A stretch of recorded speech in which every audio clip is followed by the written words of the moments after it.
Hello សួស្តីបងប្អូនទាំងអស់គ្នាឥឡូវយើងមកតវីដេអូនៅក្នុង flow ទី3របស់យើងបាទនេះគឺជាវីដេអូថ្មីមួយទៀតដែលយើងនឹងចាប់ផ្ដើមហ្វឹកហាត់នៅរបៀបក្រវីដំបងជាមួយគ្នាតទៅទៀតបាទរបៀបនៅក្នុង flow ទី3នេះរបៀបបន្តទៅទៀតមានដូចតទៅបាទរបៀបនេះចេញពីរបៀបទី1នេះនៃ flow ទី3របស់យើងនេះបាទចេញពីរបៀបទី1នេះដូចគ្នាគឺយើងចាប់ផ្ដើមដោយរបៀបនេះឥឡូវយើងទៅតិចនិចទៅរបៀបកវីមួយហ្នឹងបាទអូខេយើងចាប់ដើមណាដាក់ដៃអញ្ចឹងដូចគ្នាមូចោលមួយដូចអញ្ចឹងដូចគ្នាណាហើយចាប់មកយើងក៏ក្រវីមួយយឺតបែបនេះណាបាទនេះពីបែបនេះបាទអូខេបាទអានេះបងប្អូនរៀនរួចហើយប៉ុន្តែអានេះខ្ញុំយកមកចងភ្ជាប់គ្នានៅក្នុង flow ទី3វគ្គបន្តនេះណាបងប្អូនយើងបន្ត flow ទី3ជាមួយគ្នានេះបាទនេះគឺកវីរបៀបនេះឯងបាទម្ដងទៀតរបៀបនេះមកចោលអញ្ចឹងយើងចាប់អញ្ចឹងយើងកវីបាទយើងធ្វើយឺតមួយអញ្ចឹងបងប្អូនចាប់បានហើយមិនជាពិបាកហ្មងទេបាទបន្ទាប់មកយើងទាញវាបួងវាញាំបាទតាមសមត្ថភាពរបស់បងយើងទៅណាអូខេបាទហ្នឹងហើយហ្នឹងអញ្ចឹងឯងបាទអញ្ចឹងអាហ្នឹងយើងទៅមកតង់មកវគ្គនឹងទៀតបន្ទាប់មកទៀតទៅពីយើងពួរហ្នឹងហើយគឺយើងចាប់ដើមអានេះដូចគ្នាចេញពីកន្លែងហ្នឹងដូចគ្នាដូចខ្ញុំនិយាយអញ្ចឹងអានេះជាស្ពានជាតំណភ្ជាប់មួយនៃតិចនិចរបៀបក្រវីដំបងជាច្រើនបាទឥឡូវយើងទៅបន្តទៅទៀតបាទទៅបន្តទៅទៀតគឺអានេះវាចោលអញ្ចឹងហើយចាប់ដូចគ្នាបន្តមកនេះអានេះបួងអានេះវិញបាទដួងអានេះវិញបាទការរបៀបធ្វើនេះគឺយើងធ្វើបានទាំងដៃទាំងសងខាងគាត់បងប្អូនមើលវីដេអូហើយស្មើសម័យពេលដែលបងប្អូនធ្វើចេះ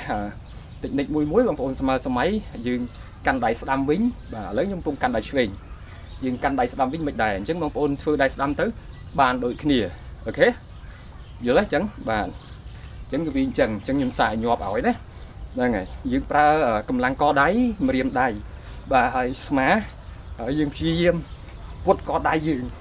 កដៃខ្ញុំអត់ទៅទុនមកនេះបើកដៃយើងទុនហើយខ្លាំងកម្លាំងខ្លាំងល្អគឺយើងធ្វើបានល្អជាងខ្ញុំទៀតបាទអូខេខ្ញុំធ្វើប៉ុណ្ណឹងចុះព្រោះរាល់វីដេអូអស់ទាំងនេះគឺខ្ញុំមិនធ្វើលឿនឲ្យបងប្អូនសរសើរខ្ញុំទេសំខាន់ខ្ញុំចង់ធ្វើឲ្យបងប្អូនយល់អំពីតិចនិចហ្នឹងបាទអញ្ចឹងវគ្គបន្តទៀតខ្ញុំនឹងធ្វើយឺតនៅក្នុង flow នេះដដែលហើយខ្ញុំនឹងបូកបញ្ចូលគ្នានៅតិចនិចរបៀបក្រវីទាំងប៉ុន្មានដែលយើងបានហាត់ពីវីដេអូមុននេះបន្ទាប់មុននេះហើយនឹងវីដេអូនេះបញ្ចូលគ្នាអូខេតែយើងចាប់ដើមតាបាំងអានេះជារបៀបមួយដែលយើងបានធ្វើរួចហើយបន្ទាប់មកយើងយកចាប់ខាងក្រោយនេះចំណាំទេបងប្អូនបាទដងទៀតទៅពឹបយ៉ាងមកយើងចាប់ខាងក្រោយនេះណាបាទហើយបានអានេះយើងមូចាប់ក្រោយខ្នងបាទមូចាប់ក្រោយខ្នងណាចំណាំបងប្អូនតបមកបានទៅអានេះអូខេអានេះហើយបានចាប់វាខាងលើនេះអាមិញណាបងប្អូនតិចនិចអញ្ចឹងខ្ញុំយកប្រហែលតិចនិចហ្នឹងបូកបញ្ចូលគ្នាបងប្អូនវាអត់ទៅណាឆ្ងាយទេគឺប្រហែលតិចនិចហ្នឹងបូកបញ្ចូលគ្នាប៉ុន្តែនៅក្នុងស្ពានតភ្ជាប់មួយនេះនៅក្នុងស្ពានតភ្ជាប់មួយនេះបាទអញ្ចឹងបងប្អូនយល់ហើយណាខ្ញុំធ្វើឲ្យយឺតអញ្ចឹងគឺយល់ហើយនេះបាទនៅក្នុងស្ពានតែមួយនៅពេលដែលបងប្អូនចេះអំពីវាយល់អំពីវាអស់ហើយគឺបងប្អូនអាចធ្វើអាណាមុនក៏បានដែរឲ្យតែដៃរបស់បងប្អូនត្រូវទៅអាចទៅបដោយទៅអានឹងមុនបាទយល់ហើយកន្លែងហ្នឹងណាហ្នឹងហើយទៅអាណាមុនក៏បានដែរអូខេដូចអានេះអញ្ចឹងបាទអានេះមុនក៏បានបាទអូខេតោះណាអញ្ចឹងណាបាទស្រួលអត់ពិបាកទេប៉ុន្តែសំខាន់គឺយើងរៀនចេះពីមួយតិចនិចមួយរបៀបឲ្យច្បាស់បន្ទាប់មកយើងយកដាក់បញ្ចូលគ្នាគោលបំណងដែលខ្ញុំចង់បង្ហាញក្នុងវីដេអូនេះហើយមាន2ភាគវីដេអូ2ភាគជាប់គ្នានេះគឺខ្ញុំចង់បង្ហាញអំពីតិចនិចទាំងអស់ហ្នឹងយើងអាចចាប់បញ្ចូលគ្នា បាទនៅក្នុងរបៀបតែមួយបាននៅក្នុង flow តែមួយបានបាទនៅក្នុងផ្លូវតែមួយបានអូខេគឺមានន័យអញ្ចឹងទេបាទហ្នឹងហើយអូខេសាក់មកលឿនតិចមើលមិនធ្វើបានអត់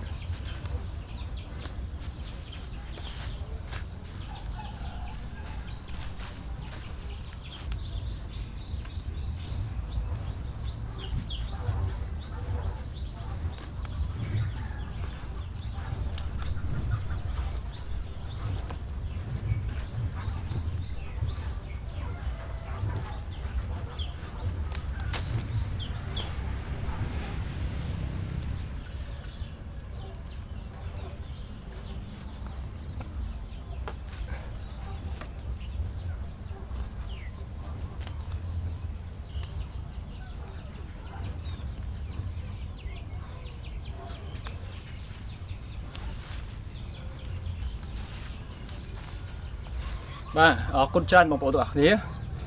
បាទពីវគ្គវីដេអូនេះនៅក្នុង flow តែមួយនេះបានមកដល់ទីបញ្ចប់ហើយប៉ុណ្ណឹងចុះខ្ញុំសង្ខេបយើងអាចត